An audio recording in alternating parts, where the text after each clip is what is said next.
Marvin Taiwan, Encho Serrano, Raven Gonzalez, Alfred Ryan Batino, and Dave Ildefonso. There's a push. How about Coach Yong? Not willing to risk his players playing with their food, so to speak. You look at the quarter scoring. You know, a better effort defensively by Nueva Ecija, not allowing Abra for the first time in the 3 quarters not to go above 20. Only allowing them to score 18. There's a steal. He forced a steal pa. JV Marcelino, layup is good. Down to 14, this lead. I mean, the Twins, palagay ko, nung nasa tiyan pa lang sila ng nanay nila, tumatakbo na yan sa loob eh. Kaya, ang bibilis talaga eh, no? ibang klase. Marvin Taiwan, 10 seconds to work with. Marvin steps out to the 3-point line. Oh my goodness. Cold-blooded Marvin Taiwan. What a gutsy shot to silence the crowd. 12 puntos na para kay Marvin Taiwan. Macaloni makes his move. Nice fake. That time a foul on Batino. You see the difference in that ball screen situation was that he caught the ball on the move. And he was pretty much inside the paint. But this one, just big time. 3-point shot is brought to you by Extreme One-Stop Shop Appliances. Not that we're questioning itong si Marvin Taiwan, but you know, may Jason Brickman din kasi na binring in itong Abra, right, although he has yet to return here after just one game. One game. But he's, you know, he's coming into his own as a playmaker dito sa liga natin. I mean, like I said, it's always an advantage for a player if the coach knows you well, which Coach Yong has, but at least 2 seasons of experience with him in San Juan. Ildefonso fires a 3 and he's far from done. Dave Ildefonso. He's owning Palayan City tonight. And rightfully so. The way he's been playing from the get-go is the same way he wants to finish this game. Wilson misses the 3. Agawan sa rebound. That's Dave Ildefonso. That's rebound number 10 for DI. And he's telling Marvin Taiwan what they're about to do now. They're trying to hit him on the weak side right here. Serrano attacks. Batino put back, no go. Gonzalez. They wear you down, the Abra Solid North Weavers. The thing with the zone is that you can only do it for oftentimes you can only do it for a short stretch. No, for a certain period, kasi because masasanay na eh. Di ba? Makakabisado na ng mga players. And it worked out for them a little bit in the first 2 to 3 possessions that happened pretty much in the last part of the 3rd quarter. But you could just see Abra, pagtawid ng half court pa lang, sinasabi na ni DI kay Marvin ano itatakbo. Komportable na kasi sila. Free throw of the game is brought to you by Extreme Appliances, ang subok at kompletong appliances brand ng Pilipinas.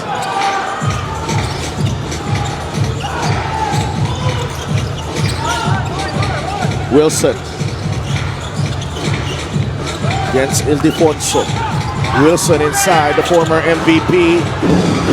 That won't work. Taiwan finds Gonzalez. The push shot is good.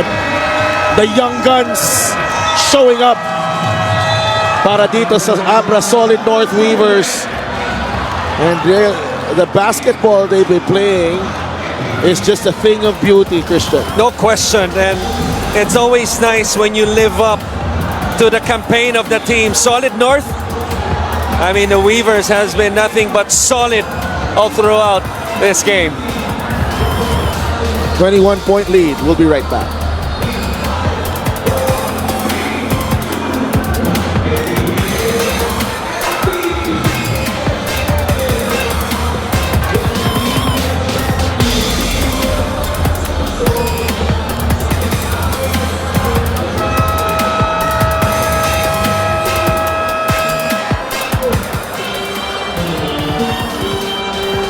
Get a special deal from 1xBet. Scan the QR code and claim your special offer.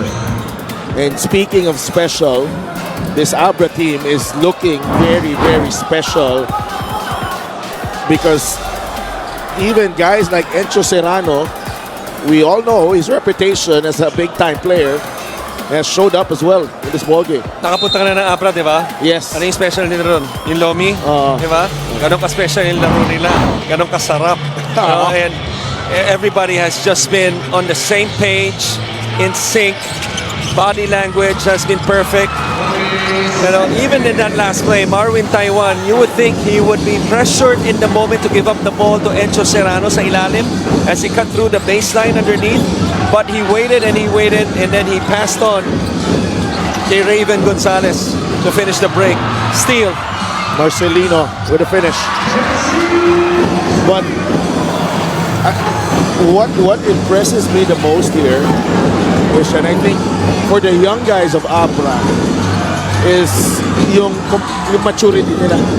Growing up, this is a big step-up game for them in terms of the pressure of Mpbl play, and Raven Gonzalez epitomizing that here in the fourth quarter. Look at their reaction. Their reaction is like this is a 2.3-point game.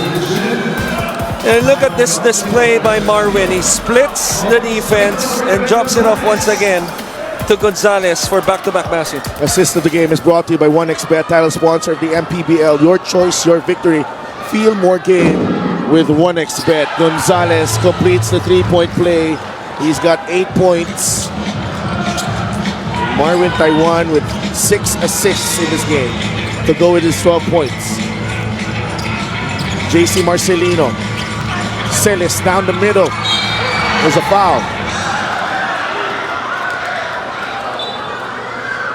Now, number 9, Raven Gonzalez is second team foul. To bring close, Robbie Celis at the line.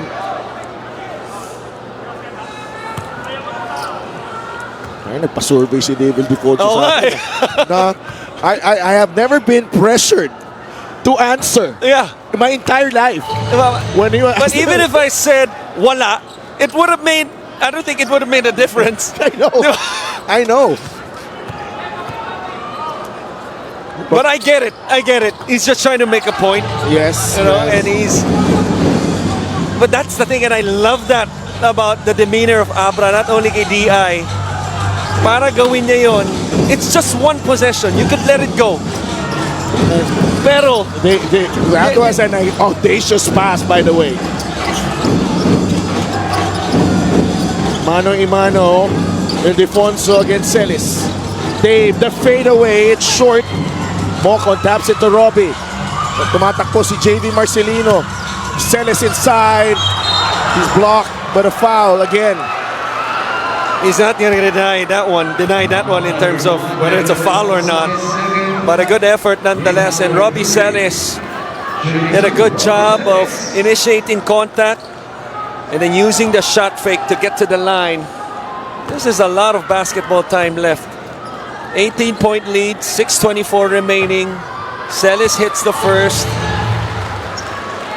But you have to force Abra to play faster. Put him in a sort of like a panic mode, especially in the backcourt against that 8-second shot clock or backcourt violation rather, and maybe force a few turnovers. And that's why they have, mga nagpe-pressure sa bola like Mocon, Marcelino, then the Marcelino twins. Camacho bringing the ball down against Manaytay. Taiwan, they trap him and he's forced to give it up. He gets it back though. Kaya binigay ni Coach yung bola, magbaba ng bola kay Simon Camacho para hindi yung mga Marcelino ang pumressure, but they forced the miss eventually. And Ildefonso comes up with a steal. That's his fourth steal of the game. Ildefonso's numbers, there's a big 0 in his stat sheet. Turnovers. Yeah. Serrano against Mocon. Encho. It's a wild shot. Babalik sa Nueva Ecija ang bola. So I thought he was setting up the middle to spin baseline kung saan hindi nakaset up yung help.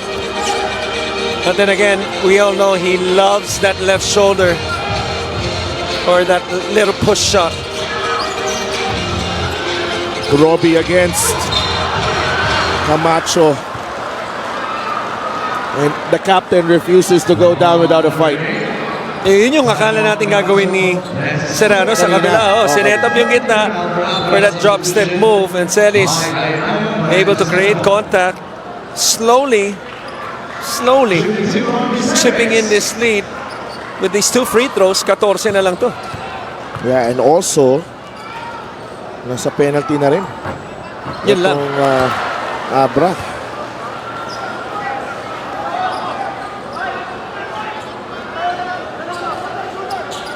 Celis 5 of 8 at the free throw line.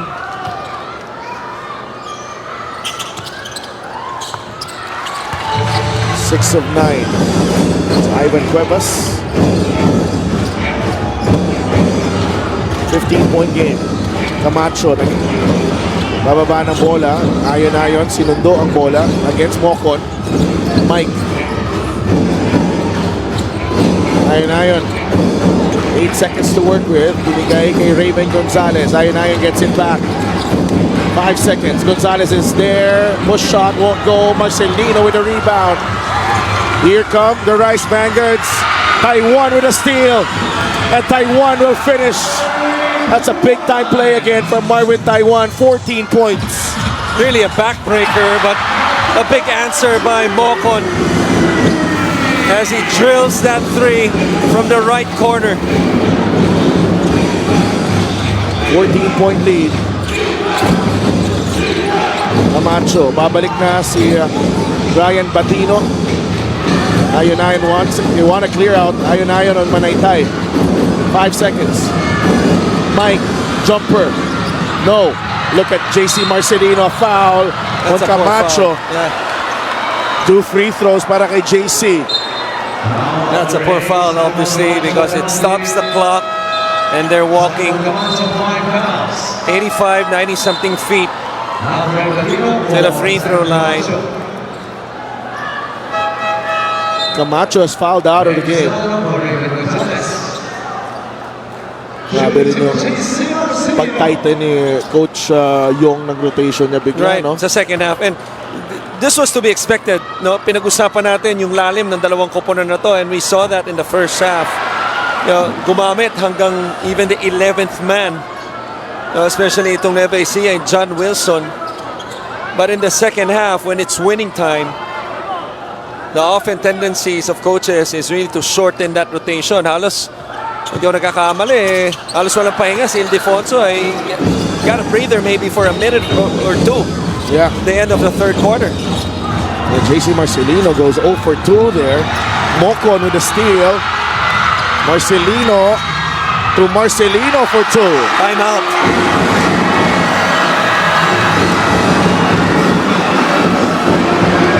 Rice Vanguards, nabuhayan ng crowd dito sa Palayan City. Ayon with the turnover, and Mocon with the steal, the pass from JV to JC for the finish.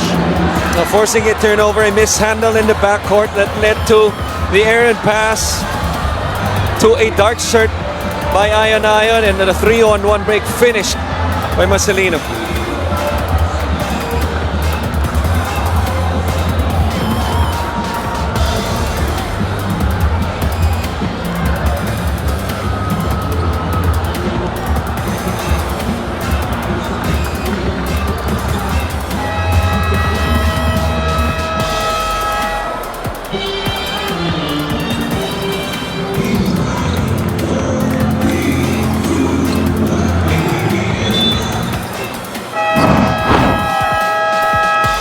JC Marcelino tonight, 7 rebounds, 2 steals, and of course, the 14 points.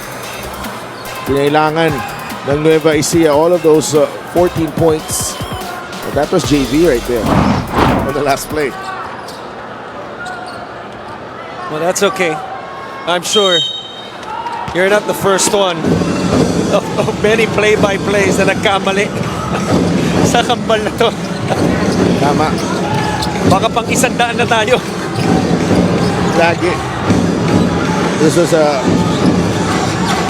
39-60 game at the 2:49 mark of the third. Ildefonso Mintis. Life here for Nueva Ecija. Mocon. JV fires a three. No. And Serrano with a rebound.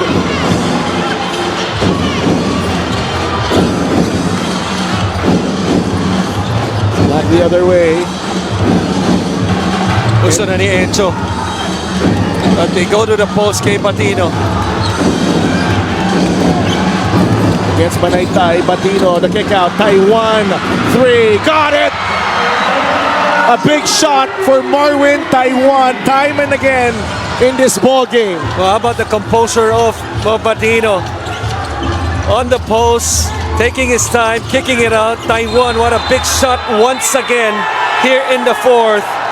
And a big-time defensive stop by Dave Ildefonso. I tell you, I've never been impressed on the defensive end in this game, because the offensive end, it's been clear.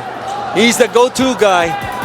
But to be the leader on the defensive end, that has to be impressive. But this was the big-time shot once again by Marwin. Ayun pa, may mga... He's come a long way since that kid playing pretty much a kid. So we take a look at that. Nakakatakot yung pag nag-flex si Dave Ildefonso. Meanwhile, let's check in with Mika Abisamis. One of the things that DI looked forward to joining the Mpbl was playing against those that went against his tatay before. Surreal daw talaga. Obviously dominating this game as expected, but he admits to having some challenging times already during this regular season, one of which was the Pasay game, which they lost to. He continues to get used to the style of basketball here in the Mpbl. But besides this, although he has played in so many other leagues here and abroad, he said, I like how the Mpbl does a great job of making narratives and creating environments that will hype people up for certain games like this one. Dave will be back shortly after his game, after his stint abroad as he represents the country. More learnings to take back to us, he said. Sit down, Coach Chris. He will represent the Mpbl there. Basket and one for Manaytay, and they will review this. And what a great ambassador as well for the Mpbl. Right. Si Dave Ildefonso. Right. Sila ni Giochu. Yeah, and I like that he appreciates the narratives and the storytelling here in the league. You know, here's the thing about that report. The first guy that I thought of, kasi sabi niya, kung sino nakalaban ng tatay niya, Yes. was Marlon Basco, number 1. Reynel Hugnata, number 2. Okay. And kakampi niya ngayon, Marky, number 3. Umabot ba? Umabot yata. Oo naman. Oo naman. Christian Manaytay has 2 free throws right here. Alex Cabagnot, Arwin Santos, kakampi. kakampi. At naging And kalaban. kalaban. Oh. But his father could say the same thing, because remember, he came out of retirement. What was that, last year? Converge. So, Did he? He was part of the staff. hindi ba parang nag-unretire siya at one moment na activate? I think there was Meralco before. Medyo, I don't know. Parang may point na ganun eh. I could be wrong. ayon Sorry, this is- Lakay.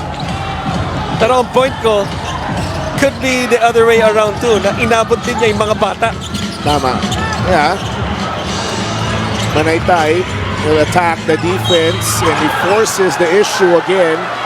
And nakakuha siya ng foul. And this is pretty much the formula now for Nueva Ecija. Just pound it Attack. inside and attack.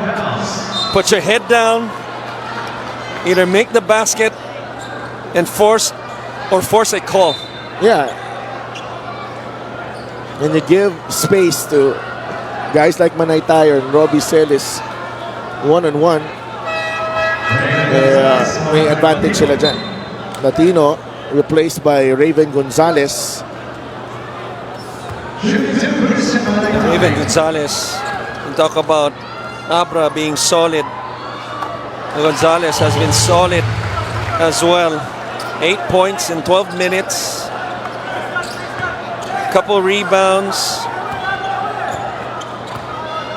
And it feels like, you know, yung mga baskets niya timely. Wow. JV with a rebound, but he throws it away to Taiwan. Third steal para kay Marvin Taiwan. Final 2 minutes in this blockbuster matchup. 81-69. Abra in control. Ayon. Ildefonso, 5 seconds to work with. Dave trying to put the icing on the cake there, pero hindi pumasok ang kanyang tres. JC Marcelino. Robbie has a mismatch. Mocon lets it fly. No. Last touch with Dave Ildefonso. Timeout. Coach Don Dulay sues for time. Nueva Ecija gaining a bit of eating up the advantage, pero malaki pa rin to. 12 pa rin. This was a 21-point lead at one point. Only down to 12, but time running out. Minute and 22 remaining. We'll be right back.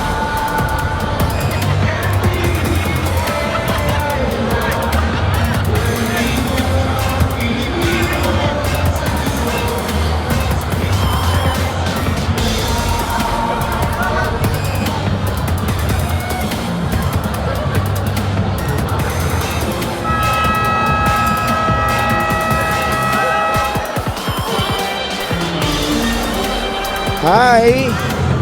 Ano yan? VIP natin yan. Coach Christian. That's Marielle, the daughter of our EP, Miss Russell. Galing ni Miss Russ, ha? Oo. Kahit wala siya rito, nagagawa niya. Andito siya. Andito ba? Andito Hindi siya. ko pa nakikita eh. Good news para sa'yo. Good yes. news. Hindi. Namimiss ko na siya. Kasama ka sa Team P. Yes. Commissioner Kenneth Durendez and Head of Security Rudy Distrito there. Let's give a few shout-outs here. Sabi ni Coach Alvin Tanyada, Okay. Meralco last team ni Danny Ay. Okay. Assistant coach sa Converge. Siyempre, Boss Kaiser Galvez, nanonood. And, Thank you. Marisa Diaz was watching earlier. I'm sure she's still watching now. She's still watching now. 81-71. 10-point game. Time and score, obviously, on the side of Abra, but they gotta manufacture a quality look Yeah. in this possession. Serrano for three. No. Villarias with a rebound. A glimmer of hope here for Nueva Ecija. Celis drives and a block from Raven Gonzalez. Just too long. Dito. Kay Robbie Celis. Pretty much also one of the sequences that characterized this game. That block. I think those two blocks early in the first quarter Yes. really set the tone Yes. to this game. And it sounds cliche, Sedef, but for the most part in a basketball game, highly anticipated game, it's really who wants it more. And those plays, because you can come out prepared with all your schemes and those are important, execution and all that. Pero yung gagawa ka ng paraan kahit na mag-lapse ka o na late ka sa isang defensive assignment or whatever, and then to come up with those plays, because one thing that can fill in a lapse is effort. Yeah. And anytime napupunan lagi ng effort yung lapse na yun. And I thought, because it wasn't perfect, I'm sure Abra... Yeah, there were points. There were points you're in gonna the watch game. this game and you should have done this, you should have done that, ito dapat, coverage, whatever. But their effort was close to perfect in this game. Absolutely. And they were led by this guy. He was just a sensation on both ends. I thought he was more impressive on the defensive end.